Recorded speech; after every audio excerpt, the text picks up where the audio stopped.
ஆண்டவரும் இரட்சகரும் மீட்பருமாய் இருக்கிற இயேசு கிறிஸ்துவின் நாமத்தினாலே இந்த காலை பொழுதிலே உங்களை வரவேற்கிறோம். அருமையான கர்த்தருடைய பிள்ளைகளே, நமது நியூ கிரேஸ் டிவியின் வாயிலாக ஒவ்வொரு நாளும் இந்த காலை டிவோஷன் நடைபெற்று கொண்டிருக்கிறது. இந்த ஜெபத்தை அநேகருக்கு அறிமுகப்படுத்துங்க. இது அநேகருக்கு ஆசீர்வாதமாக இருக்கிறது. நீங்கள் ஒவ்வொரு நாளும் கர்த்தருடைய வார்த்தையை கேட்டு அதன் வெளிச்சத்தில் நடக்க கர்த்தருடைய வார்த்தை உங்களோடு இடைப்படுகிறார். ஆனப்படினால நீங்கள் இந்த செய்தி அநேகருக்கு அறிவுப்படுத்துங்க. நாம் ஆராதனைக்காக ஜெபிப்போம். சிங்காசனத்தில் வீற்றிருக்கும் பரிசுத்தரே பரிசுத்தரே, சிங்காசனத்தில் வீற்றிருக்கும் பரிசுத்தரே பரிசுத்தரே, ஆராதனை உமக்கு ஆராதனை, ஆராதனை உமக்கு ஆராதனை, ஆராதனை உமக்கு ஆராதனை, ஆராதனை உமக்கு ஆராதனை.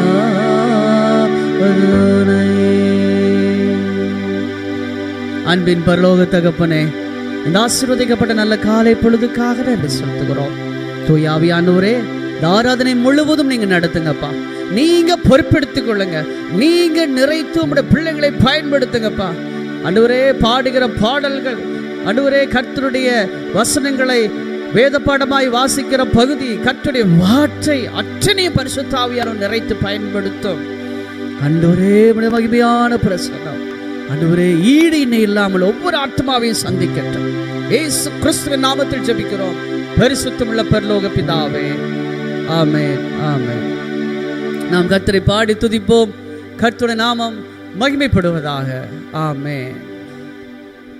ஹல்லேலூயா ஹல்லேலூயா, பிரைஸ் லார்ட். இல்லை, எப்படி இருக்கீங்க? இந்த நாளில் கூட இந்த நியூ கிரேஸ் டிவி மூலமா உங்களை சந்திப்பதில் மிக்க மகிழ்ச்சி அடைகிறோம். ஒவ்வொரு நாளும் நம்முடைய ஆண்டவரை துதித்து மகிழ்ந்து அவரை கொண்டாடி நம்ம ஒவ்வொரு நாளும் அவரை மகிமைப்படுத்துகிறோம். இந்த நாளிலும் கூட நம்ம ஆண்டவரை துதிப்போம்.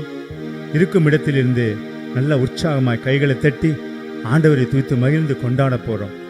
இந்த நேரத்தில் கண்களை மூடி ஒரு சின்ன ஜெபத்தோடு நம்ம ஆரம்பிப்போம். அன்பின் பரலோக பிதாவே, இந்த பரிசுத்த நாளை எங்களுக்கு கொடுத்தீரதுக்காக நன்றி ஆண்டவரே.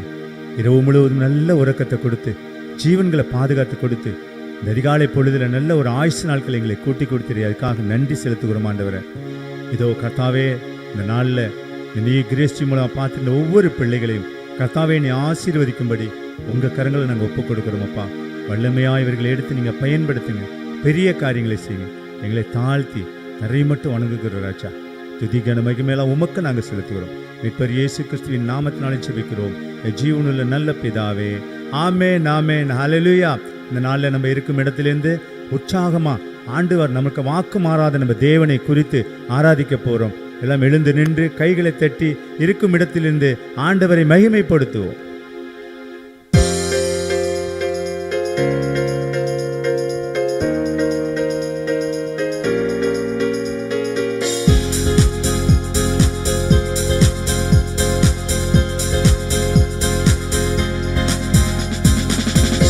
வாக்குத்தத்தம் செய்தவர் வாக்கு மாறுமோ? வாக்குத்தத்தம் செய்தவர் வாக்கு மாறுமோ? இல்லை இல்லை, ஒரு போதும் இல்லை. இல்லை இல்லை, ஒரு நாளும் இல்லை. இல்லை இல்லை, ஒரு போதும் இல்லை. இல்லை இல்லை, ஒரு நாளும் இல்லை. வாக்கு மாறாதவர், வாக்கு மாறாதவர், வாக்கு மாறாதவர், இயேசு வாக்கு மாறாதவர். வாக்கு தத்தம் செய்தவர். எதிரிகள் நம்மளோட வெள்ளம் போல வந்தாலும், நம்ம துன்பங்களை எல்லாம் நம்ம மீது பாய்ந்தாலும் கூட நம்மளை பாதுகாத்து கொடுக்கிற தேவன் அவர் ஒருவரே, இயேசு ஒருவர் மட்டும்தான்.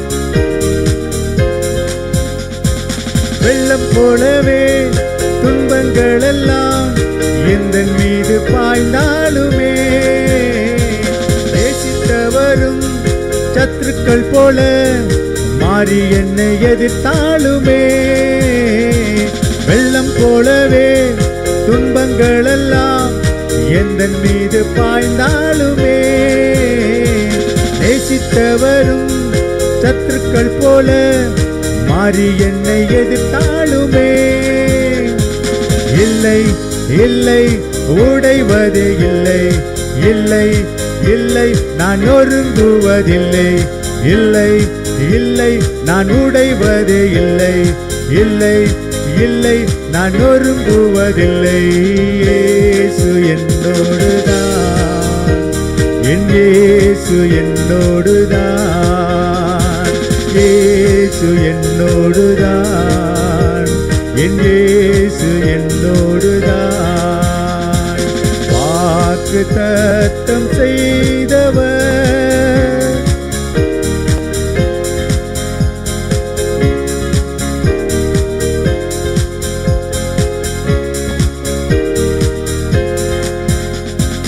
காரூரில்களால் பாதைகள் எல்லாம் அந்தகாரம் சூழ்ந்தாலுமே, தரிசனங்கள் நிறைவேறிட தாமதங்கள் ஆனாலுமே, காரூரில்களால் பாதைகள் எல்லாம் அந்தகாரம் சூழ்ந்தாலுமே, தரிசனங்கள் நிறைவேறிட தாமதங்கள் ஆனாலுமே, இல்லை இல்லை நான் அஞ்சுவதில்லை, இல்லை இல்லை நான் கலங்குவதில்லை, இல்லை இல்லை நான் அஞ்சுவதில்லை, இல்லை இல்லை நான் கலங்குவதில்லை. இயேசு ஜீவிக்கிறார், நம் இயேசு ஜீவிக்கிறார், இயேசு ஜீவிக்கிறார், நம் இயேசு ஜீவிக்கிறார். வாக்கு தத்தம் செய்தவர் வாக்கு மாறுமோ, வாக்கு தத்தம் செய்தவர் வாக்கு மாறுமோ, இல்லை இல்லை ஒரு போதும் இல்லை, இல்லை இல்லை ஒரு நாளும் இல்லை, இல்லை இல்லை ஒரு போதும் இல்லை, இல்லை இல்லை ஒரு நாளும் இல்லை. இயேசு நம்மோடுதான், நம் இயேசு நம்மோடுதான். வாக்கு தத்தம் செய்தவர் வாக்கு மாறுமோ, வாக்கு தத்தம் செய்தவர் வாக்கு மாறுமோ, இல்லை இல்லை ஒரு போதும் இல்லை, இல்லை இல்லை ஒரு நாளும் இல்லை. வாக்கு மாறாதவர் இயேசு, வாக்கு மாறாதவர், வாக்கு மாறாதவர் இயேசு, வாக்கு மாறாதவர். ஓஷபரோதுரி ஓரஜசகலதுரி மஷிக பரோதுரி பாப்பா. ஓ ஆவியானவரே உமக்கு நன்றி நன்றி நன்றி. வாக்கு தத்தம் செய்தவர் வாக்கு மாறுமோ, இல்லை இல்லை ஒரு போதும் இல்லை, இல்லை இல்லை ஒரு நாளும் இல்லை. வாக்கு மாறாதவர் இயேசு, வாக்கு மாறாதவர். இந்த நாளில் கூட வாக்கு மாறாத தேவன், அன்பு மாறாத தேவன், அவர் வாக்கு சொன்னா மாறாம நம்மளுக்கு செய்கின்ற தேவாதி தேவன். அவர் நம்மளுக்கு வாக்கு கொடுத்திருக்கிறார். வாக்குத்தத்தங்களை நிறைய கொடுத்திருக்கிற ஆண்டவர். அந்த வாக்குத்தத்தம் நிறைவேற, இந்த தரிசனங்கள் நிறைவேற ஆண்டவர் ஒருவர் மட்டும்தான் முடியும். அவரை துதித்து மகிழ்ந்து கொண்டாடி இந்த நாளுக்காக நம்ம தேவனுக்கு நன்றி செலுத்தும். எல்லா துதி கன மகிமையெல்லாம் அவருக்கே செலுத்தும். மீட்பர் இயேசு கிறிஸ்துவின் நாமத்தினாலே நாங்கள் துதிக்கிறோம், செபிக்கிறோம். ஆண்டவரே நன்றி, நன்றி அப்பா, நன்றி அப்பா. ஹல்லேலூயா, ஹல்லேலூயா. கர்த்தருக்குள் பிரியமானவர்களே, இன்றைக்கு கூட நாம் வாசிக்க தெரிந்து கொள்ளப்பட்ட வேத பகுதி லூக்கா 2வது அதிகாரம் வசனங்கள் 21 தொடங்கி 35 வரை. பிள்ளைக்கு விருத்த சேதனம் பண்ண வேண்டிய 8ஆம் நாளிலே அது கர்ப்பத்திலே உற்பவிக்கிறதற்கு முன்னே தேவதூதனால் சொல்லப்பட்டபடியே அதற்கு இயேசு என்று பெயரிட்டார்கள். மோசேயின் நியாய பிரமாணத்தின்படியே அவர்களுடைய சுத்திகரிப்பின் நாட்கள் நிறைவேறின போது முதற்பேரான எந்த ஆண் பிள்ளையும் கர்த்தருக்கு பரிசுத்தமானதெனப்படும் என்று கர்த்தருடைய நியாயப்பிரமாணத்தில் எழுதியிருக்கிறபடி அவரை கர்த்தருக்கென்று ஒப்புக்கொடுக்கவும், கர்த்தருடைய நியாயப்பிரமாணத்தில் சொல்லியிருக்கிறபடி ஒரு ஜோடு காட்டு புறாவையாவது 2 புறா குஞ்சையாவது பலியாக செலுத்தவும் அவரை எருசலேமுக்கு கொண்டு போனார்கள். அப்பொழுது சிமியோன் என்னும் பெயர் கொண்ட ஒரு மனுஷன் எருசலேமில் இருந்தான். அவன் நீதியும் தேவபக்தியும் உள்ளவனாயும் இஸ்ரவேலின் ஆறுதல் வர காத்திருக்கிறவனாயும் இருந்தான். அவன் மேல் பரிசுத்த ஆவி இருந்தார். கர்த்தருடைய கிறிஸ்துவை நீ காணும் முன்னே மரணமடைய மாட்டாய் என்று பரிசுத்த ஆவியினாலே அவனுக்கு அறிவிக்கப்பட்டிருந்தது. அவன் ஆவியின் ஏவுதலினால் தேவ ஆலயத்திலே வந்திருந்தான். இயேசு என்னும் பிள்ளைக்காக நியாயப்பிரமாண முறைமையின்படி செய்வதற்கு தாய் தகப்பன்மார் அவரை உள்ளே கொண்டு வருகையில் அவன் அவரை தன் கைகளில் ஏந்தி கொண்டு தேவனை ஸ்தோத்தரித்து, ஆண்டவரே, உமது வார்த்தையின்படி உமது அடியேனை இப்பொழுது சமாதானத்தோடே போக விடுகிறீர். புறஜாதிகளுக்கு பிரகாசிக்கிற ஒளியாகவும் உம்முடைய ஜனமாகிய இஸ்ரவேலுக்கு மகிமையாகவும் தேவரீர் சகல ஜனங்களுக்கு முன்பாக ஆயத்தம் பண்ணின உம்முடைய இரட்சணியத்தை என் கண்கள் கண்டது என்றான். அவரை குறித்து சொல்லப்பட்டவைகளுக்காக யோசேப்பும் அவருடைய தாயாரும் ஆச்சரியப்பட்டார்கள். பின்னும் சிமியோன் அவர்களை ஆசீர்வதித்து அவருடைய தாயாகிய மரியாளை நோக்கி, இதோ அநேகருடைய இருதய சிந்தனைகள் வெளிப்படத்தக்கதாக இஸ்ரவேலில் அநேகர் விழுகிறதற்கும் எழுந்திருக்கிறதற்கும் விரோதமாக பேசப்படும் அடையாளமாவதற்கும் இவர் நியமிக்கப்பட்டிருக்கிறார். உன் ஆத்துமாவையும் ஒரு பட்டயம் உருவி போகும் என்றான் என்பதே. வாசிக்க தெரிந்து கொள்ளப்பட்ட வேத பகுதி வாசித்தாயிற்று. கர்த்தர் தாமே இந்த திருவசனங்களை ஆசீர்வதிப்பாராக. ஆமேன். இப்பொழுதும் கூட நம் மத்தியில் வந்திருக்கிற பாஸ்டர் பால்சனையா அவர்கள் நமக்காக இந்த வேத பகுதியை தியானித்து கொடுப்பார்கள். அவரை நாம் அன்புடன் வரவேற்போம். ஆமேன். ஆமேன். ஹல்லேலூயா, ஹல்லேலூயா. நமது கர்த்தர் இரட்சகருமாகிய மீட்பருமாகிய இயேசு கிறிஸ்துவின் நாமத்தினாலே என் அன்பின் வாழ்த்துதலை தெரிவித்துக் கொள்கிறேன். இந்த நியூ கிரேஸ் டிவி வாயிலாக தேவனுடைய வார்த்தையை பகிர்ந்து கொள்ளும்படியாக தேவன் தந்த எனக்கு மாபெரும் கிருபைக்காக ஆண்டவருக்கு நன்றி செலுத்துகிறேன். மற்றும் இந்த டிவி ஊழியங்களை நடத்துகிற அருமையான பிஷப் சார்லஸ் ஐயா அவர்களுக்கு உறுதுணையாக இருந்து செயல்படுகிற பாஸ்டர் பிராங்க்லின் அவர்களுக்கும் என் மனமார்ந்த நன்றியினை தெரிவித்துக் கொள்கிறேன். இன்றைக்குரிய செய்தி, ஒருவருக்குள் ஆவியானவர் இருந்தால் எப்படியெல்லாம் நடத்துவார். ஆமேன். ஹல்லேலூயா. இது மிகவும் முக்கியமான சத்தியம். இதை கேட்டு நீங்கள் ஆசீர்வதிக்கப்படும்படி நான் அன்புடன் கேட்டுக்கொள்கிறேன். ஜெபம் பண்ணுவோம். முதலாவது ஜெபம். ஆண்டவரே, இரக்கத்தின் ஐஸ்வர்யமுள்ள நல்ல தேவனே, உம்மை நன்றியோடு துதிக்கிறோம். இந்த ஆசீர்வதிக்கப்பட்ட நாளுக்காக நன்றி ஆண்டவரே. இந்த நாளில் ஆண்டவரே சோத்திரம் உடைய வார்த்தைகளை தியானிக்க எங்களுக்கு தந்த கிருபைக்காக நன்றி.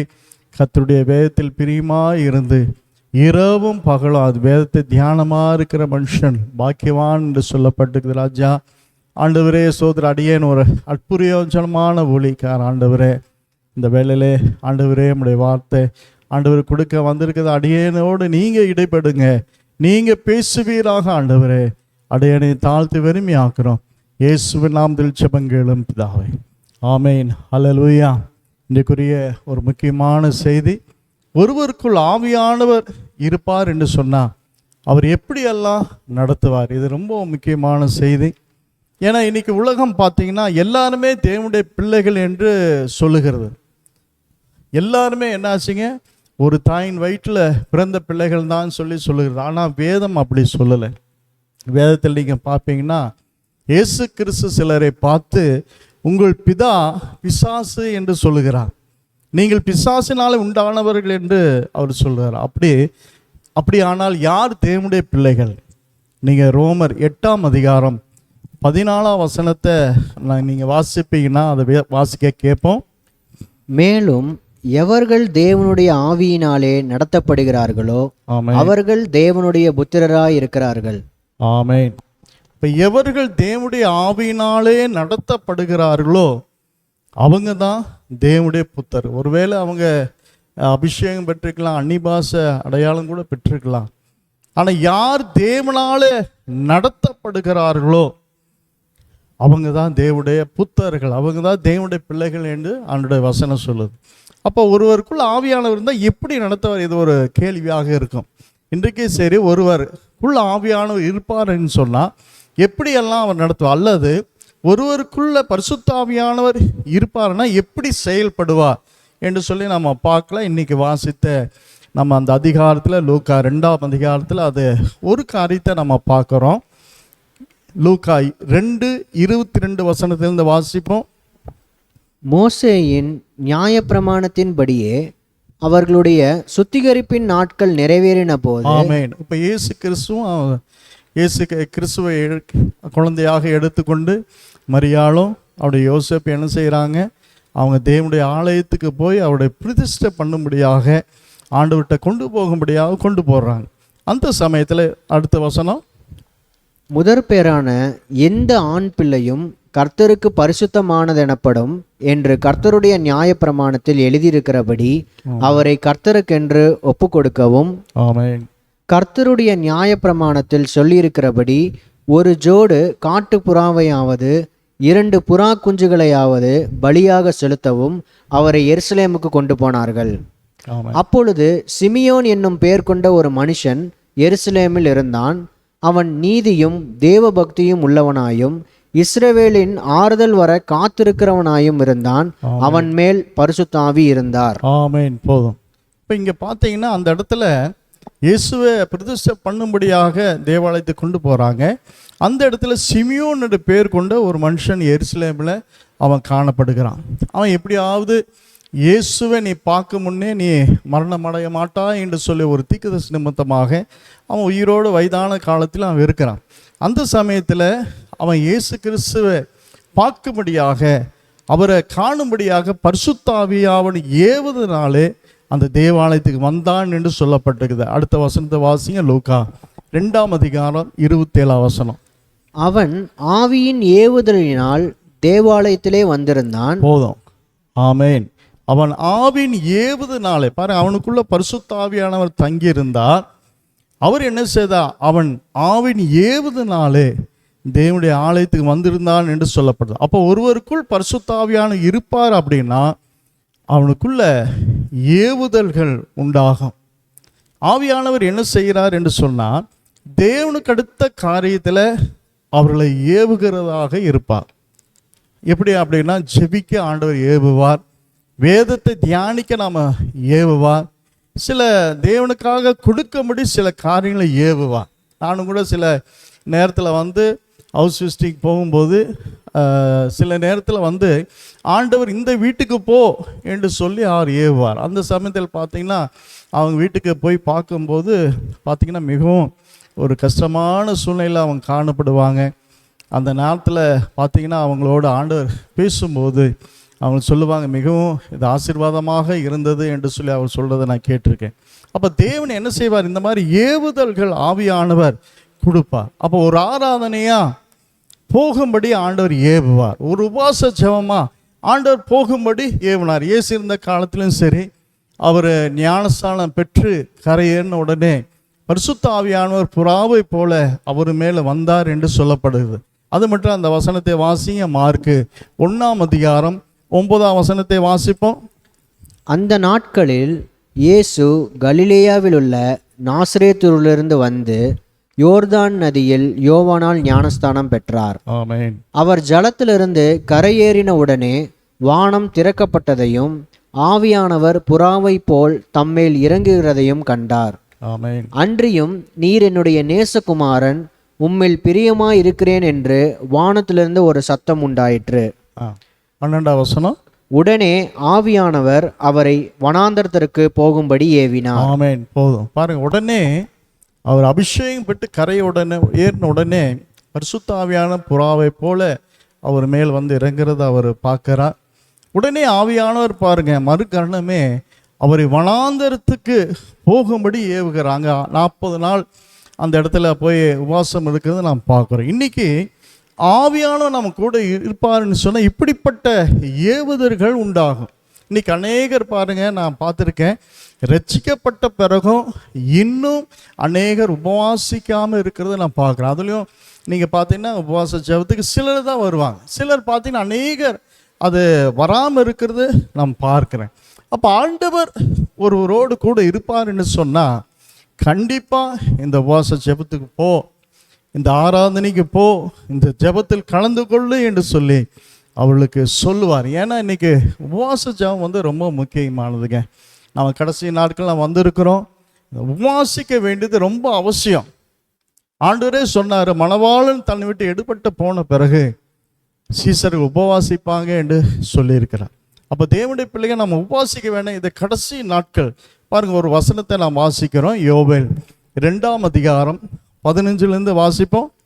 சியோனிலே எக்காலம் ஊதுங்கள், ஆமென். பரிசுத்த உபவாச நாளை நியமியுங்கள், விசேஷித்த ஆசரிப்பை கூறுங்கள். போதும். அப்போ இங்கே என்ன சொல், சியோனிலே, சியோன் என்று சொன்ன சபையில் எக்காலம் ஊதணும், எக்காலம் போல தெரிவிக்க வேணும். என்ன தெரிவிக்க வேணும்? உபவாச நாளை நேமிங்கன்னு ஆண்டவர் சொல்கிறார். விசேஷித்த ஆசரிப்பை நீங்கள் என்ன செய்யுங்க, கூறுங்க. அது மட்டும் இல்லை, 16ஆம் வசனம், ஜனத்தை கூட்டுங்கள், ஜனத்தை கூட்டுங்கள், சபையை பரிசுத்தப்படுத்துங்கள், சபையை பரிசுத்தப்படுத்துங்கள், முதியோரை சேருங்கள், முதியோரை சேருங்கள், பிள்ளைகளையும் பாலுண்ணுகிற குழந்தைகளையும் கூட்டுங்கள், மணவாளன் தன் அறையையும் மணவாட்டி தன் மறைவையும் விட்டு புறப்படுவார்களாக. ஆமென். நீங்க என்ன சொல்லப்படுது? ஜனத்தை கூட்டுங்க. ஏன்னா அது கடைசி நாட்கள். ஜனங்கள் கூடி வந்து ஆண்டவர் சமூகத்தில் ஆண்டோடைய வருகைக்காக தங்களை பரிசுத்தப்படுத்தும்படி அப்படியாக அவங்க செயல்படுகிற காரியங்கள்.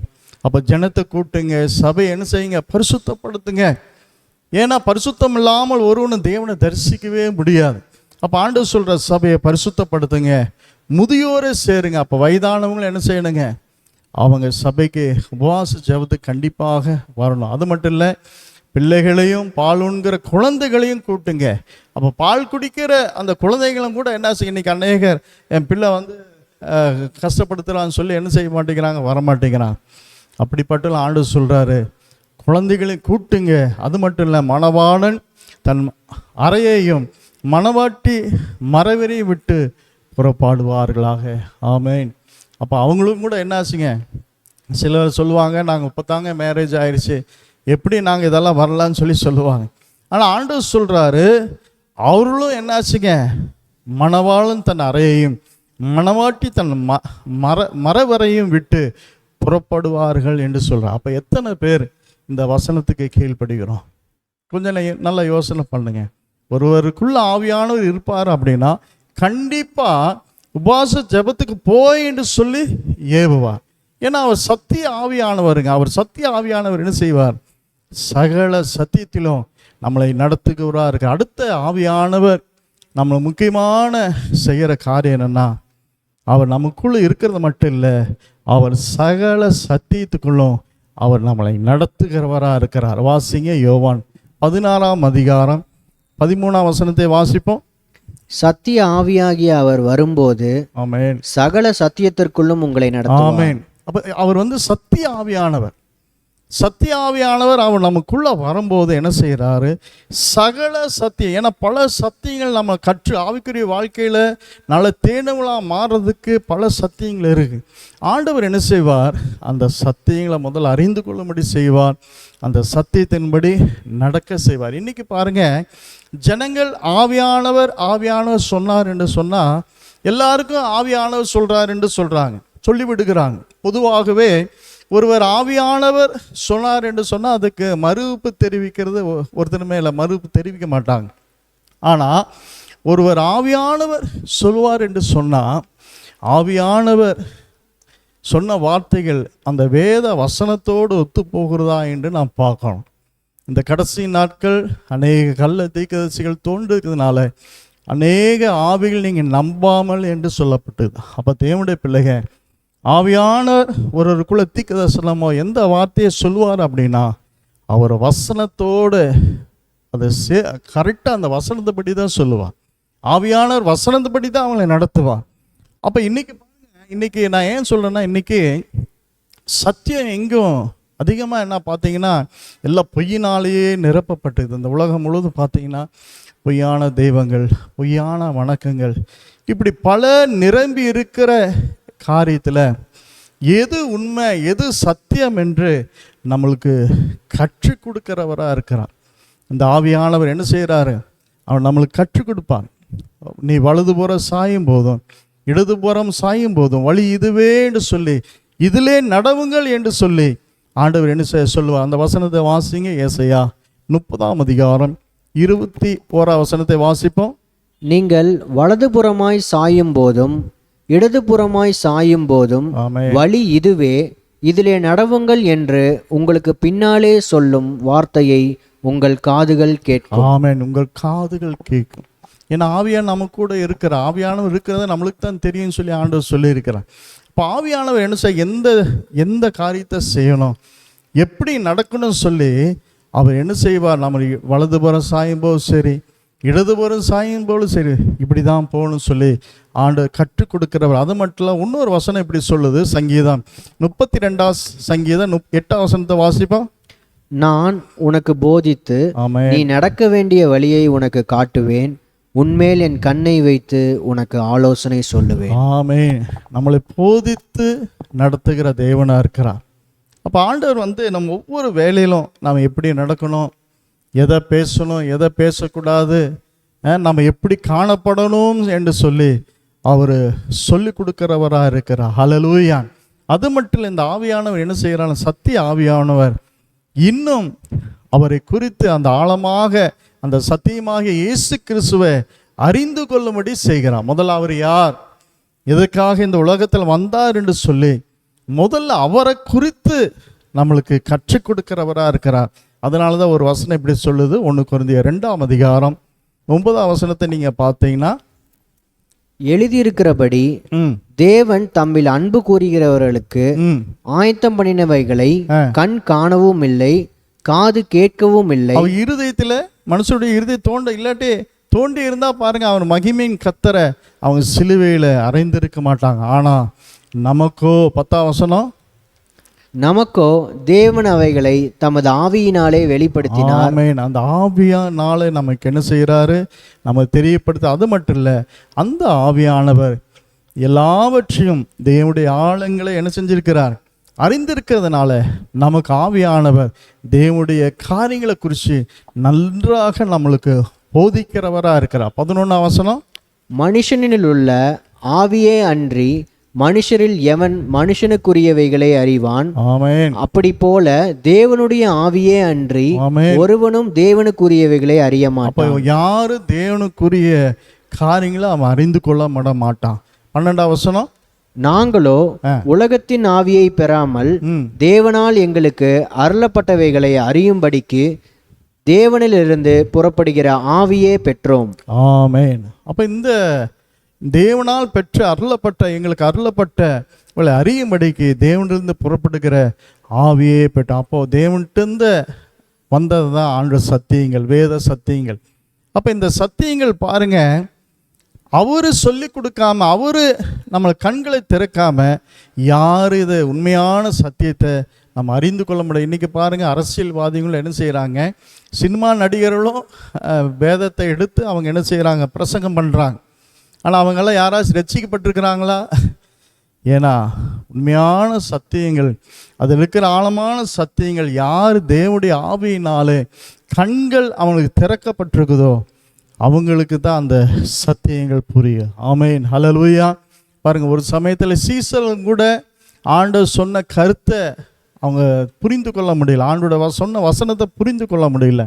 ஆண்டவர் என்ன செய்தார்னா, நீங்கள் வாசிங்க லூக்கா 24ஆம் அதிகாரம் 44ஆம் வசனத்தை நீங்கள் பார்த்தீங்கன்னா, அவர்களை நோக்கி, மோசேயின் நியாயப்பிரமாணத்திலும் தீர்க்கதரிசிகளின் ஆகமங்களிலும் சங்கீதங்களிலும் என்னை குறித்து எழுதியிருக்கிறவைகளெல்லாம் நிறைவேற வேண்டியதா இருந்த என்று நான் உங்களோடு இருந்தபோது உங்களுக்கு சொல்லி கொண்டு வந்த விசேஷங்கள் இவைகளே என்றார். ஆண்டவர் சொல்லி கொடுத்து கொண்டு வருகிறார். ஆனால் சீசர்னால அதை புரிந்து கொள்ள முடியல. அப்போ ஆண்டவர் என்ன செய்தார்னா, 45ஆம் வசனம், அப்பொழுது வேத வாக்கியங்களை அறிந்து கொள்ளும்படி அவர்களுடைய மனதை அவர் திறந்து அவர்களை நோக்கி. ஆமேன். அப்போ அவருடைய மனதை ஆண்டவர் திறக்கிறார். இப்போ ஆண்டவருடைய ரகசியங்களை சத்தியங்களை நம்ம அறிந்து கொள்ள வேண்டும் என்று சொன்னால், ஆண்டவர் அந்த நம்முடைய ஆவிக்குரிய கண்களை அவங்க திறக்க வேண்டும். அதனால தான் பவுல் சொல்லும்போது, அவர் பிரகாசமுள்ள மனக்கண்களை உங்களுக்கு தரும்படி வேண்டிக் கொள்கிறேன்னு சொல்றார். ஏன்னா இந்த சத்தியங்கள் ஆண்டவர் நம்மளுக்கு கண் திறக்காம, ஆவிக்குரிய கண்கள் திறக்காம யாருக்கும் இது புரியாததாக இருக்கும், ஒரு மறைப்பொருளாக தான் இருக்குன்னு சொல்லி வசனம் சொல்லுது. வாசிங்க 2 கொரிந்தியர் 4ஆம் அதிகாரம் 3ஆம் வசனத்தை வாசிங்க. எங்கள் சுவிசேஷம் மறைபொருளாய் இருந்தால் கெட்டு போகிறவர்களுக்கே அது மறைபொருளாய் இருக்கும். கெட்டு போறவர்களுக்கு, யார் இன்னைக்கு கெட்டு போறவங்க? சத்தியத்தை ஒன்றும் அறிந்து கொள்ளாம, ரட்சிக்கப்படாம பாதாளத்துக்கு போறதுக்கு அவங்களுக்கு அது மறைக்கப்பட்ட பொருளாக காணப்படும். அது மட்டும் இல்லை, அடுத்த வசனத்தை வாசிப்போம். தேவனுடைய சாயலாய் இருக்கிற கிறிஸ்துவின் மகிமையான சுவிசேஷத்தின் ஒளி அவிசுவாசிகளாகிய அவர்களுக்கு பிரகாசமாய் இராதபடிக்கு இப்பிரபஞ்சத்தின் தேவனானவன் அவர்களுடைய மனதை குருடாக்கினான். ஆமென். இப்பிரபஞ்சத்தின் தேவனாகிய பிசாசானவன் அவருடைய மனதை குருடாக்கிட்டான். அதனால தான் இன்னைக்கு சத்தியம் புரிந்து கொள்ள முடியல. அநேகர் வசனத்தை கேட்குறாங்க, ஆனால் அவங்களுக்கு அது புரியாமலே போகுது. யாருக்கு புரியுது அப்படின்னா, யாருடைய கண்களை ஆண்டவர் திறக்கிறாரோ அவருடையக்கு இதை புரிந்துக்கும்படி ஆண்டவர் செய்கிறார். ஒரு சமயத்தில் பாருங்கள், அப்போஸ்தல 16ஆம் அதிகாரம் 13ஆம் வசனத்தில் நீங்கள் வாசிங்கன்னா, அங்கே லீதியான் என்ற ஒரு பெண் வசனத்தை கேட்டுக்கொண்டு இருக்கிறான். அந்த சமயத்தில் அவளுக்கும் தெரியல, பவுல் பேசின காரியங்கள் அவள் புரியல. அவள் பிதாவை அறிந்திருக்கிறான், ஆனால் இந்த இயேசு கிறிஸ்துவை அறியாமல் இருந்தான். அந்த சமயத்தில் அவளும் என்ன ஆச்சுங்க, அந்த இடத்துல கூடி இருக்கும்போது 14ஆம் வசனம், அப்போஸ்தலர் 16:14. அப்பொழுது தியத்திரா ஊராளும் இரத்தாம்பரம் விற்கிறவளும் தேவனை வணங்குகிறவளுமாகிய லீதியாள் என்னும் பெயருள்ள ஒரு ஸ்திரீ கேட்டுக்கொண்டிருந்தால், பவுல் சொல்லியவைகளை கவனிக்கும்படி கர்த்தர் அவள் இருதயத்தை திறந்தருளினார். ஆமென்.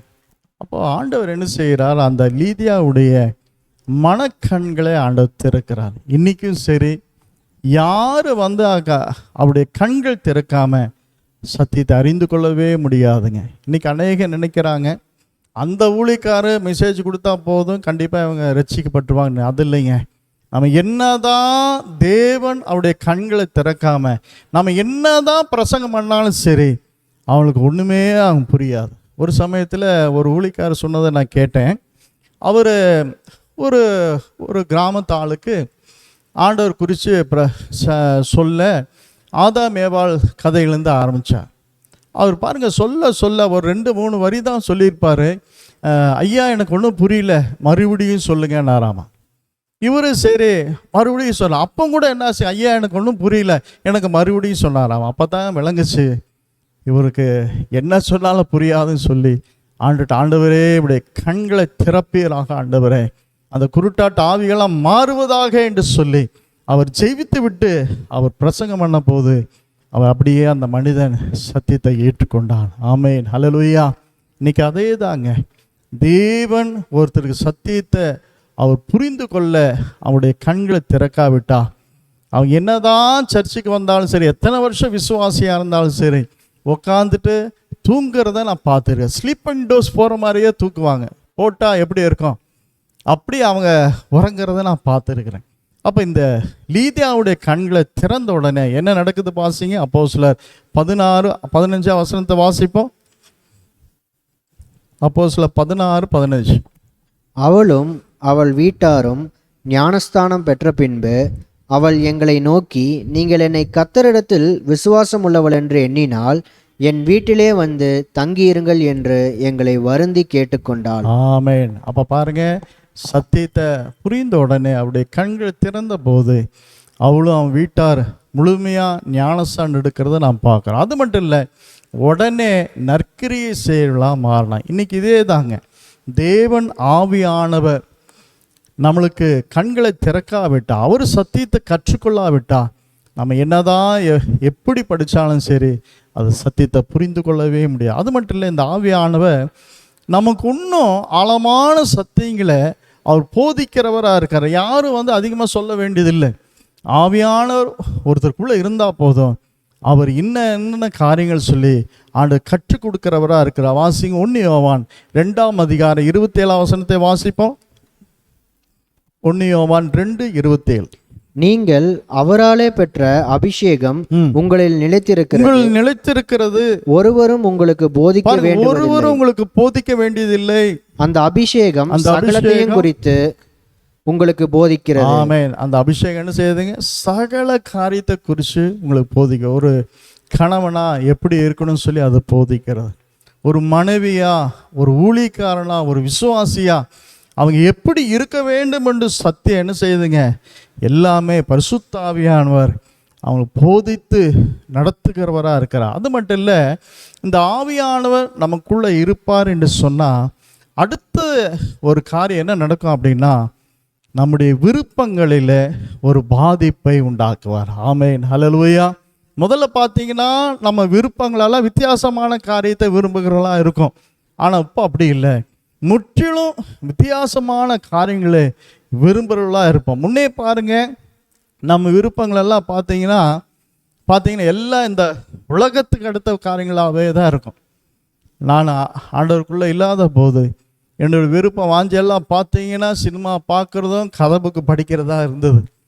ஆனால் ஆண்டவர் என்ன செய்யுது? அந்த விருப்பத்தை மாற்றி ஆண்டவருக்குள்ளே வந்த பிறகு என்னுடைய விருப்பமெல்லாம் பார்த்தீங்கன்னா அதிகமாக தேவனை சத்தியத்தை தியானிக்கணும், அதிகமாக வசனத்தை தியானிக்கணும்னு சொல்லி அதிகமாக ஜெபம் பண்ண, இதுதான் என்னுடைய விருப்பம் போகுது. அப்போது ஒருவருக்குள்ள ஆவியான வருவார் என்று சொன்னால் அவருடைய விருப்பத்தை மாற்றுவார், அவருடைய செய்கையை மாற்றுவார். இதுக்கான ஒரு வசனத்தை வாசிப்போம். பிலிப்பியர் 2ஆம் அதிகாரம் 13ஆம் வசனத்தை வாசிப்போம்.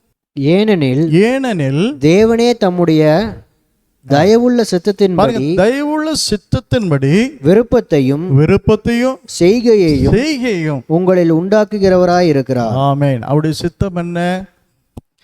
எல்லாரும் ரட்சிக்கப்படவும் சத்தியத்தை அறிவை அடையவும் அவர் சித்தமுள்ளவராக இருக்கிறார். ஆமென். இப்போ எல்லாரும் பரிசுத்தம் அடையதான் அவருடைய சித்தம். அப்போது ஆண்டவர் என்ன செய்கிறார்? தன் தயவுள்ள சித்தத்தின்படி அந்த விருப்பத்தையும் செய்கையும் நமக்குள்ள உண்டாக்குறார். அதுதாங்க முதல்லலாம் பாருங்க, அந்த முதல்ல என்னுடைய காரியங்கள்லாம் அதிகமாக சினிமா பாட்டு பாடுகிறவனாக இருந்தேன். அதுக்காகவே கிட்டார் வாங்கினேன். அப்படி தான் என்னுடைய வாழ்க்கை இருந்தது.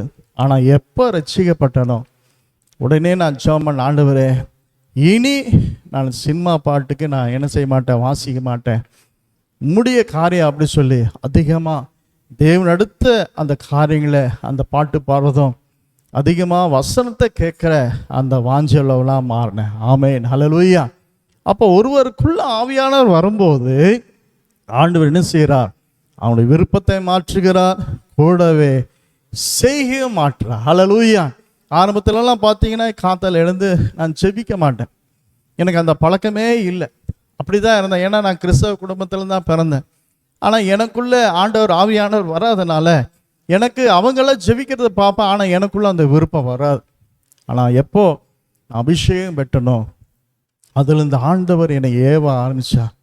அதிகாலையில் எழுந்து ஜெபிக்கும்படி எனக்கு விருப்பத்தை கொடுத்தார். அது மட்டும் இல்லை, எப்போவுமே என்னால் எந்திரிக்க முடியாத ஆள் காத்தால சரியாக 3 மணிக்கு எழுந்து ஜெபிக்க ஆண்டவர் சரியாக 1 மணி நேரம் நான் ஆரம்பத்தில் எல்லாம் செய்ப்பேன். ஆண்டவர் அப்படியே இன்ன வரையில் பாருங்கள், அதிகாலை எழுந்து ஜெபிக்க ஆண்டவர் கிருபை. ஏன் அப்படின்னா ஆண்டவர் அந்த விருப்பத்தை கொடுக்கறது மட்டும் இல்லை, அந்த செய்கையும் கொடுக்கிறவராக இருக்கிறார். ஹல்லேலூயா. முதல்ல பாருங்க, வசனம் கேட்கறக்கே விருப்பம் இருக்காது. இப்போ பார்த்தீங்கன்னா நான் அதிகமாக வசனத்தை விரும்பி கேட்குறவனாக நம்ம இன்றைக்கும் கூட நான் வேதமான வசனம் போய் கேட்டுட்டு தான் வரேன். நான் ஏன் சொல்கிறேன்னா, நமக்குள்ள ஒருவருக்குள்ள ஆவியானவர் இருப்பார் அப்படின்னா தேவனுக்கு அடுத்த காரியத்தில் ஒன்றும் தேவன் மேலே அந்த வாஞ்ச விருப்பம் உள்ளவளாக இருப்பாருங்க. பாருங்கள், தாவீதை எடுத்துக்கொள்ளுங்க. அவருடைய விருப்பம் அல்ல எப்படியாவது தேவனுடைய ஆலயத்துக்கு போக வேண்டும் என்று சொல்லி எப்படியாவது அந்த விருப்பம் அவருக்குள்ளே காணப்பட்டது. அதிகாலையில் அதுக்காக எழுந்திப்பார், ஜெபம் என்பார், வேதம் வாசிப்பார். அப்படிப்பட்ட காரியங்கள் இருந்தது. சரி, ஒரு வசனத்தை வாசிப்போம். அப்போஸ்தலர் 17ஆம் அதிகாரம் 11ஆம் வசனத்தை வாசிப்போம். அந்த பட்டணத்தார் மனோவாஞ்சையாய் வசனத்தை ஏற்றுக்கொண்டு காரியங்கள் இப்படி இருக்கிறதா என்று சொல்லி தினந்தோறும் வேத வாக்கியங்களை ஆராய்ந்து பார்த்ததினால் தெசலோனிக்கேயில் உள்ளவர்களை பார்க்கிலும் நற்குணசாலிகளாய் இருந்தார்கள். ஆமென். அந்த பட்டணத்தார் பாருங்க, ஆதி அப்போஸ்தலர் காலத்துல பாருங்க, ஒவ்வொரு நாளும் தேவ வசனத்தை அவங்க தியானிச்சாங்க. ஒவ்வொரு நாளும் மனோவாஞ்சியாக ஏற்றுக்கொண்டதுனால, தினந்தோறும் வேத வாக்கியங்களை ஆராய்ந்து பார்த்ததுனால தெசலோனிக்கே உள்ளவர்களை பார்க்கலாம் நற்குல குணசாலிகளாக மாறினாங்க. அல்லேலூயா. அப்போ அந்த வாஞ்சை, இந்த விருப்பம், இது நீங்கள் வாசிக்கத்தான் நமக்குள்ள தேவனுக்குரிய அந்த குணாதிசயம் நமக்குள்ள காணப்படும். அல்லேலூயா. எத்தனை பேர் இன்னைக்கு வசனத்து மேலே வாஞ்சவர்களாக இருக்கிறோம் பாருங்கள். எங்கள் சபையில் பாருங்கள், வசனத்து மேல் வாஞ்சவங்க என்னை அடிக்கடி கூப்பிட்டு வசனத்தை கேட்கறது உண்டு. நான் ஏன் சொல்கிறேன்னா, அந்த வசனத்து மேலே தாகம் உள்ளவங்க அவங்க அது சும்மா இருக்க முடியாது. அவங்க அதிகமாக வசனத்தை கேட்குறவளாக இருப்பாங்க. அதனால் தேவனுடைய பிள்ளைங்க, ஆவியானவர் ஒருக்குள்ளே இருப்பார் என்று சொன்னால் அவனுக்குள்ள வசனத்தின் மேலே அதிகமாக தேவனுடைய காரியத்தின் மேலே ஒரு விருப்பம் வாஞ்சியும் செய்கை உண்டாக்குறவராக இருக்கு. அடுத்தது பாருங்க, இந்த ஆவியானவர் ஒருவருக்குள் இருப்பார் அப்படின்னா அவனுக்குள்ள பாவத்தை குறித்ததான அந்த உணர்த்துதல் அவனுடைய வாழ்க்கையில் காணப்படும். அல்லேலூயா. அதனால தான் ஆண்டவர் சொல்லும்போது வாசிங்க, யோவான் 16ஆம் அதிகாரம் 7-8 வசனத்தை வாசிப்போம். யோவான் 16ஆம் அதிகாரம் 7-8 வசனம். நான் உங்களுக்கு உண்மையை சொல்லுகிறேன், ஆமென். நான் போகிறது உங்களுக்கு பிரயோஜனமாய் இருக்கும். நான் போகாதிருந்தால் தேற்றரவாளன் உங்களிடத்தில் வரார். நான் போவேனே ஆகில் அவரை உங்களிடத்திற்கு அனுப்புவேன். அவர் வந்து பாவத்தை குறித்தும் நீதியை குறித்தும் நியாய தீர்ப்பை குறித்தும் உலகத்தை கண்டித்து. அப்போ ஒருவருக்குள்ள ஆவியான வரும்போது முதலாவது அவங்களுக்கு ஏற்படுவது அந்த பாவ உணர்வு. ஐயோ, இது தவறாச்சே, நான் இது செய்யக்கூடாது ஆச்சு ஆண்டவரேன்னு சொல்லி அந்த குற்ற உணர்வு அவங்களுக்குள்ள உண்டாகும். இதுதாங்க ஆரம்பத்தில் யாராக இருந்தாலும் சரி, அவர்களை ரட்சிப்புக்குள் நடத்தும் போது பரிசுத்த ஆவியானவர் செய்கிற ஒரு கிரியை. அது மட்டும் இல்லை, அவங்க சந்தோஷமாக பாவம் செய்ய முடியாது. இன்றைக்கி பாருங்கள், தேவனுடைய பிள்ளைங்க ஏதாவது மீறி பாவம் செய்வாங்கன்னா அவங்க சந்தோஷமாகவே இருக்காதுங்க. அது எப்படியாவது அது வெளியே வரணும்னு சொல்லி அதுக்காக அவங்க முயற்சி பண்ணுவாங்களே தவிர, யாரும் தேவன் அறிந்தவங்க அவங்க பாவத்தில் அவன் நிலைக்க மாட்டாங்க. ஏன்னா அவங்களுக்குள்ள ஒரு பாதிப்பு உண்டாகும். அவங்களுக்குள்ள ஐயோ, நான் அந்த தவறு செஞ்சிட்டனே, நான் தேவனுடைய அன்பை விட்டு நான் மாறிட்டனேன்னு சொல்லி அவங்களுக்குள்ள ஒரு பாரம் அவனுக்குள்ள உண்டாகும். இது பரிசுத்தாவுடைய கிரியாக இருக்குது. வாசிங்க 2 கொரிந்தியர் 7ஆம் அதிகாரம் 9ஆம் வசனத்தை வாசிப்போம். இப்பொழுது சந்தோஷப்படுகிறேன், நீங்கள் துக்கப்பட்டதற்காக அல்ல, மனம் திரும்புவதற்கு ஏதுவாக துக்கப்பட்டதற்காகவே சந்தோஷப்படுகிறேன். நீங்கள் ஒன்றிலும் எங்களால் நஷ்டப்படாதபடிக்கு தேவனுக்கேற்ற துக்கம் அடைந்தீர்களே. பாருங்க, பவுல் சில காரியங்களை இந்த சபைக்கு சொல்றார். இது சொல்லும் போது அவனுக்கு துக்கம் உண்டாகுது. அப்ப துக்கம் உண்டாகும் போது என்னாச்சுங்க, அவனுக்குள்ள என்னாச்சுங்க, அதிலிருந்து விடுதலை ஆக வேண்டுமே என்று சொல்லி ஒரு காரியம் அவங்களுக்குள்ள உண்டாகிறத நாம் பார்க்குறோம். இது பாருங்க, இப்படி ஒருவர் நடத்துவார், இப்படி ஒருத்தருக்குள்ள காணப்படுமே என்று சொன்னால் உண்மையிலேயே பரிசுத்த ஆவியான அவங்களுக்குள்ள இருக்கிறார் என்று சொல்லி நாம் இதை அறிந்து கொள்ள. ஏன்னா இது தேவனுக்கு ஏற்ற துக்கம் அவங்களுக்குள்ள கடந்து வரும். ஐயோ, இந்த மாதிரி காரியத்தை நான் செஞ்சிட்டேனே, இனி நான் என்னுடைய வாழ்க்கையில் இருக்கக்கூடாது என்று சொல்லி ஒரு தேவனுக்கு கேட்ட துக்கம் அவங்களுக்குள்ள கடந்து வரும். வாசிங்க அடுத்த வசனம் தான் 2 கொரிந்தியர் 7:10 வாசிங்க. தேவனுக்கேற்ற துக்கம் பின்பு மனஸ்தாபப்படுகிறதற்கு இடமில்லாமல் ரட்சிப்புக்கு ஏதுவான மனந்திருபுதலை உண்டாக்கும். அது என்னாச்சு கேட்கும்போது, அதனாலதான் என் பாவத்துக்கு நீதி குறித்து ஆண்டவர் கண்டித்து உணர்த்துகிறவராக இருக்கிறார். இந்த சபையில் அதிகமாக அந்த அப்படிப்பட்ட மெசேஜை கேளுங்க. ஏன்னா பரிசுத்தம் ஆக வேண்டும் என்பதே தேவனுடைய சித்தமாக இருக்கு. அப்போது ஆவியானவர் என்ன செய்கிறாரு, அந்த காரியம் சொல்லும்போது அவனுக்குள்ள ஒரு மனம் திரும்புதல் உண்டாக்கும். ஆனால் லௌகீக கவலையோ அது மரணத்தை கொண்டு வரும். இன்னைக்கு அநேகர் இன்னைக்கு இப்படியே இருக்கிறாங்க. அவங்களுடைய துக்கமெல்லாம் இந்த உலகத்துடைய காரியத்தை தான். அவங்க ஆத்மா அப்படி இருக்குது, தேவனுடைய ராஜ்யம் இருக்குது, நரகம் ஒன்று இருக்குது, பரலோகம் இருக்குது, இதெல்லாம் அவங்க பார்க்க மாட்டாங்க. இப்போ என்ன இருக்குது அதை குறித்து கவலைப்படுவாங்க. ஆனால் தேவனுடைய பிள்ளைகள் ஆண்டோட வசனம் சொல்லுது, லௌகீக துக்கமோ மரணத்தை உண்டாக்குகிறது, ஆனால் தேவனுக்கு கேட்ட துக்கம் பின்பு மனசாப்படுவதற்கு இடமில்லாமல். ஏன்னா பின்பு மனசாப்பட வேண்டியதில்லை. இன்னைக்கு அதை மனசாப்படாமல் ஒரு கடினமாக இருதயம் உள்ளவளாக இருக்கிறவங்க பின்னாடி ஒரு நாள் மனசாப்படும். ஐயோ, நான் போதகத்தை வெறுத்தேனே, கடிந்து கொள்ளுதலை என் மனம் அலட்சியம் பண்ணுதலே என்று சொல்லி அவங்க பாதாளத்தில் அவங்க மாம்சம் உருவழியும் போது அவங்க துக்கப்படுவாங்க. அதனால தான் தேவனுடைய பிள்ளைங்க இந்த தேவனுக்கேற்ற துக்கம் வர்றது ரொம்ப நல்லதுங்க. ஆண்டவங்களோடு பேசுகிறாரா, உடனே மனம் திரும்ப. பேதுரு பாருங்க, அவன் 3 தடவை மறுதலித்தான். ஆனால் ஆண்டவர் அவருடைய தவறை உணர்த்தின போது அவனுக்குள்ள ஒரு மனஸ்தான், ஐயோ இந்த காரியத்தை நான் செஞ்சிட்டேனே, ஆண்டவருக்கு நான் மறுதலிச்சிட்டேனே சொல்லி அந்த துக்கம் வந்தது. பாருங்க அடுத்தது என்ன நடக்கும் பாருங்க. 2 கொரிந்தியர் 7:11 வாசிப்போம். பாருங்கள், நீங்கள் தேவனுக்கேற்ற துக்கம் அடைந்தது உண்டு.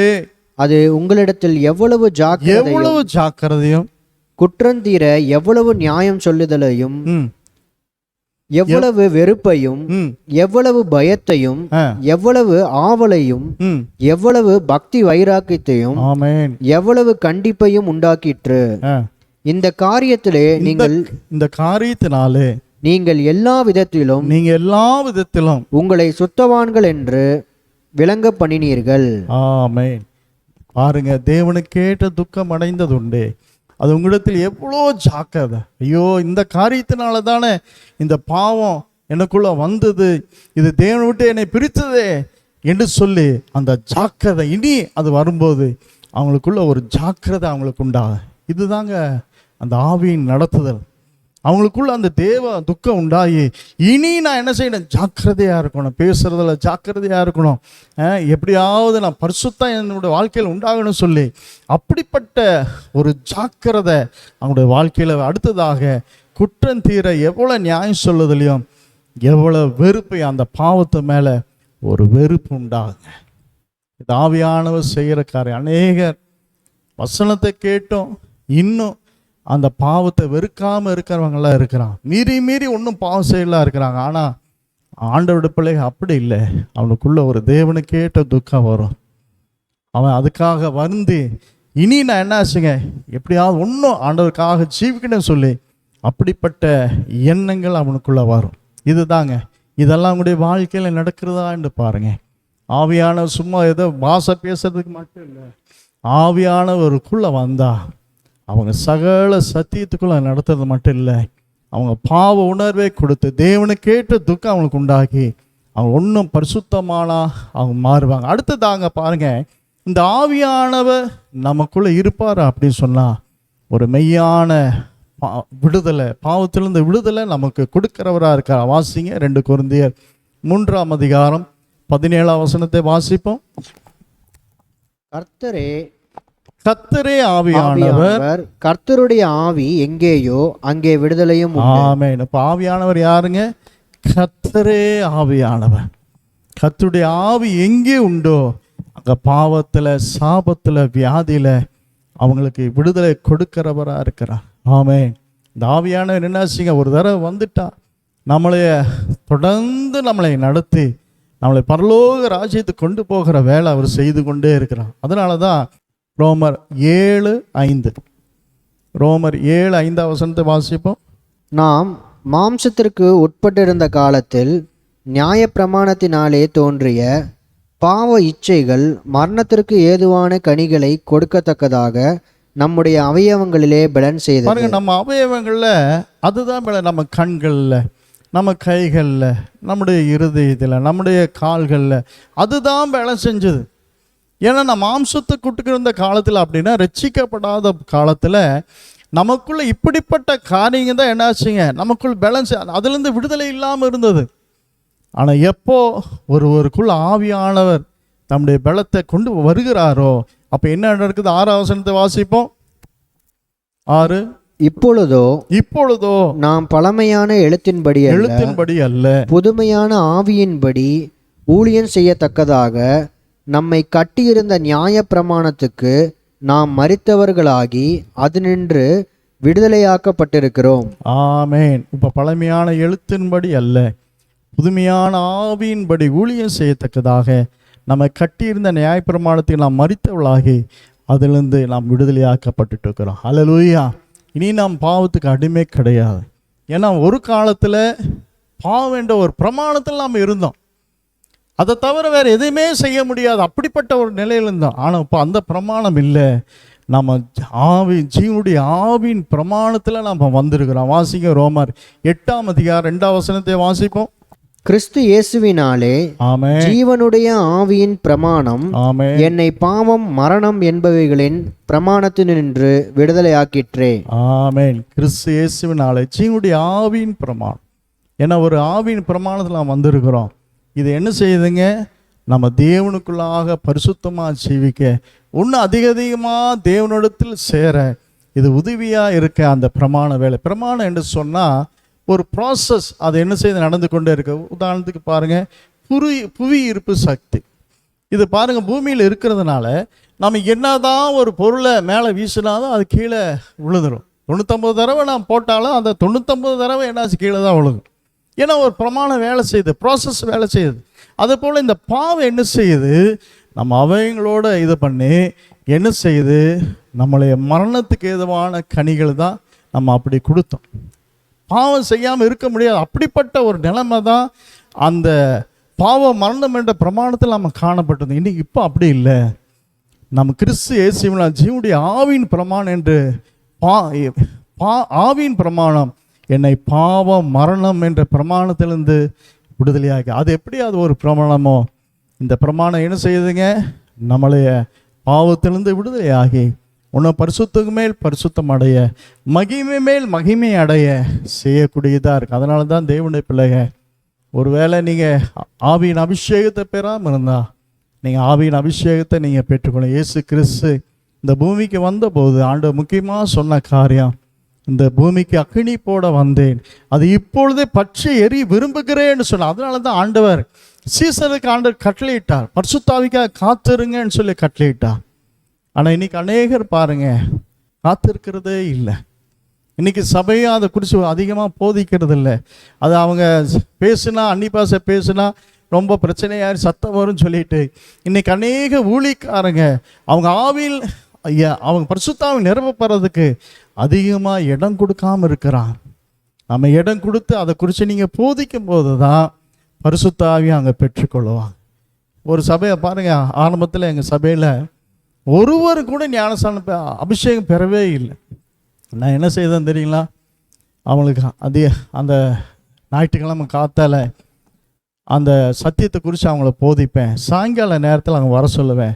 அதுக்காக நாங்கள் காத்திருந்த போது சின்ன பிள்ளைகள் முதல் கொண்டு அன்னிபாச அடையாளத்தோடு அவங்க அபிஷேகத்தை பெற்றுக்கொண்டாங்க. ஆமேன். ஹல்லேலூயா. நான் ஏன் சொல்கிறேன்னா, ஆண்டவர் சொல்கிறார், இது கடைசி காலம், கடைசி காலத்தில் மாம்சமான யாவர் மேலும் என்னுடைய ஆவி ஊற்றுவேன் என்று ஆண்டு சொல்லி. ஏன்னா இந்த ஆவியானவர் நமக்குள்ளே வந்த பிறகுதான் நம்முடைய வாழ்க்கையில் ஆவியின் நடத்துதல் வரும், இல்லைன்னா வராதுங்க. அந்த அபிஷேகத்தை பெற்றுக்கொள்ளுங்க, தேவனுடைய ஆசீர்வாதத்தை பெற்றுக்கொள்ளும்படி உடைய அன்பாய் வேண்டிக் கொள்கிறேன். இதோட என்னுடைய வார்த்தைகளை முடிக்கிறேன். ஆண்டவர் உங்களை ஆசீர்வதிப்பாராக. நாம் ஜெபம் பண்ணுவோம். இரக்கத்தின் ஐசுமுள்ள நல்ல தேவனே, நன்றியோடு துதிக்கிற ஆண்டவரே, இவ்வளோ நேரம் எங்களோடு பேசினதுக்காக நன்றி ஆண்டவரே. ஒருவருக்குள்ள ஆவியானவர் இருந்தா எப்படியெல்லாம் அவர்களை நடத்துவார் என்று சொல்லி நாம் கேட்டோம் ஆண்டவரே. ஆண்டவரே, இந்த அபிஷேகத்தை ஒன்று பெற்றுக்கொண்டு ஒன்று ஆவியிலே நடந்து நம்முடைய ராஜ்யத்துக்கு வரத்தக்கதான கிருபை நம்முடைய பிள்ளை ஒவ்வொருவருக்கும் நீங்கள் கட்டளிடுங்க. அடையனை தாழ்த்தி வறுமையாக்குறோம். இவ்வளோ நேரம் நீரே அடியன் மூலியமாக பேச நம்முடைய வார்த்தைக்காக நன்றி ஆண்டவரே. இந்த நேரத்தில் இந்த ஊழியத்தைக்காக நினைக்கிறோம். இந்த ஊழியத்தை ஆசீர்வதிப்பீராக ராஜா. ஆண்டவரே சோதர இதை ஆண்டவர் இதனாலே ஆண்டவரே நம்முடைய பிள்ளைகள் ஆண்டவரே வசனத்தை விதைக்கிறார்கள். ஆண்டவரே 100 மடங்காய் பலன் கிடைக்க நீங்கள் கிருபை செய்யுங்க. கேட்ட ஒவ்வொருவரும் 100 மடங்காய் பலன் கொடுக்க நீங்கள் கிருபை செய்வீராக. ஆசீர்வதிங்க. துதி கன மகிமை உமக்கே செலுத்துகிறோம். இரட்சகர் இயேசுவின் நாமத்தில் ஜெபம் கேளும் பிதாவே. ஆமேன், ஆமேன். அல்லேலூயா. இயேசு கிறிஸ்துவின் நாமத்தினாலே ஆண்டவர் உங்களை ஆசீர்வதிப்பாராக. ஆமேன்.